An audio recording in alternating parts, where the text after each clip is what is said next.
Pembelajaran Akidah Akhlak kelas 5, bab 6, Adab dalam bekerja. Pertemuan ke-1. Pengertian dan dalil adab bekerja dan tujuan bekerja. Assalamualaikum warahmatullahi wabarakatuh. Bagaimana kabar kalian anak-anak? Semoga semuanya dalam keadaan baik-baik dan selalu sehat walafiat. Baiklah anak-anak, pada kesempatan ini kita akan belajar mata pelajaran Akidah Akhlak kelas 5 bab 6. Pada pertemuan pertama ini kita akan belajar dua pokok bahasan, yaitu pengertian dan dalil adab bekerja, serta tujuan bekerja. Setiap manusia pasti mempunyai kebutuhan hidup, seperti makan, minum, pakaian, tempat tinggal dan sebagainya. Agar kebutuhan tersebut dapat terpenuhi, manusia harus bekerja.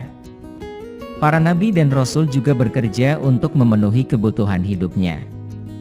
Misalnya Nabi Adam bekerja sebagai petani, Nabi Idris bekerja sebagai penjahit, Nabi Nuh bekerja sebagai tukang kayu, Nabi Daud bekerja sebagai pembuat baju besi dan kain, Nabi Muhammad SAW bekerja sebagai penggembala dan pedagang. Dalam bekerja kita harus memiliki aturan dan tata cara, agar apa yang kita usahakan berhasil dan menjadi berkah atau manfaat serta diridhoi Allah Subhanahu wa Ta'ala, maka kita harus mengikuti aturan dan tata cara bekerja yang diajarkan Islam. Aturan dan tata cara bekerja yang sesuai dengan ketentuan Allah Subhanahu wa Ta'ala disebut adab bekerja menurut Islam. Ayat-ayat Al-Quran dan hadis Nabi yang memerintahkan kepada kita untuk giat bekerja adalah 1. Surat Al-Qasas ayat 77. وابتغ فيما آتاك الله الدار الآخرة ولا تنس نصيبك من الدنيا وأحسن كما أحسن الله إليك ولا تبغ الفساد في الأرض إن الله لا يحب المفسدين. Artinya, dan carilah apa yang dianugerahkan Allah kepadamu, kebahagiaan, kampung akhirat, dan jangan kamu lupakan bagianmu dari kenikmatan duniawi, dan berbuat baiklah kepada orang lain sebagaimana Allah telah berbuat baik kepadamu, dan janganlah berbuat kerusakan di bumi, sungguh Allah tidak menyukai orang-orang yang berbuat kerusakan. 2 Surat Al-Jumu'ah ayat 10. فإذا قضيت الصلاة فانتشروا في الأرض وابتغوا من فضل الله واذكروا الله كثيرا لعلكم تفلحون. Artinya apabila telah ditunaikan sembahyang Jumat maka bertebaranlah kamu di muka bumi dan carilah karunia-Nya dan ingatlah Allah banyak-banyak supaya kamu beruntung. Surat Al-Jumu'ah ayat 10. 3 Hadis Nabi. من أمسى كاسلا من عمل يديه أمسى مغفورا له رواه أحمد. Artinya, barang siapa malam hari merasakan kelelahan dari upaya keterampilan kedua tangannya pada siang hari maka pada malam itu diampuni oleh Allah Subhanahu wa Ta'ala. 4 Hadis Nabi Muhammad SAW. ما أكل أحد طعاما قط خيرا من أن يأكل من عمل يده رواه البخاري. Artinya, tidak ada sesuatu makanan yang lebih baik bagi seseorang melainkan apa yang dihasilkan dari kerja dengan tangannya sendiri. 5 Hadis Nabi. إن الله يحب العبد المحترف رواه أحمد. Artinya, sesungguhnya Allah suka terhadap hamba yang berkarya dan terampil. Dari beberapa dalil di atas dapat kita ketahui bahwa bekerja adalah perintah Allah, dan Allah Subhanahu wa Ta'ala menyukai orang-orang yang bekerja memenuhi kebutuhan hidupnya. Akan tetapi perlu diingat bahwa dalam bekerja kita tidak boleh melupakan kewajiban kita beribadah kepada Allah Subhanahu wa Ta'ala, seperti melaksanakan sholat.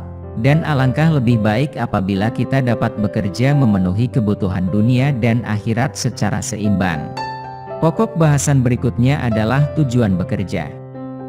Orang melakukan perbuatan pasti memiliki maksud dan tujuan tertentu, begitu juga orang yang bekerja baik itu sebagai seorang pelajar, guru, petani, pedagang, nelayan dan lain-lain. Bagi seorang pelajar, belajar adalah pekerjaannya. Mereka belajar untuk meraih cita-cita dan masa depan mereka.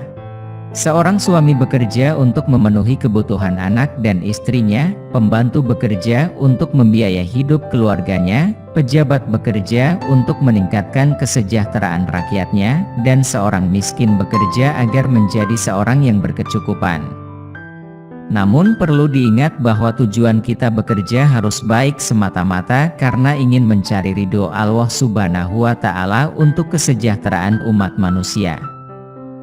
Adapun pada dasarnya manusia bekerja mempunyai tujuan sebagai berikut. 1. Memenuhi kebutuhan hidup. Salah satu tujuan manusia bekerja adalah untuk memenuhi kebutuhan hidupnya, baik yang bersifat primer maupun sekunder.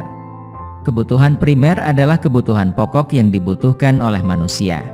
Kebutuhan yang bersifat primer seperti makan dan minum, pakaian, dan tempat tinggal. Sedangkan kebutuhan sekunder adalah kebutuhan pendamping atau penunjang kebutuhan primer. Kebutuhan yang bersifat sekunder seperti pendidikan, rekreasi, kendaraan, dan lain-lain.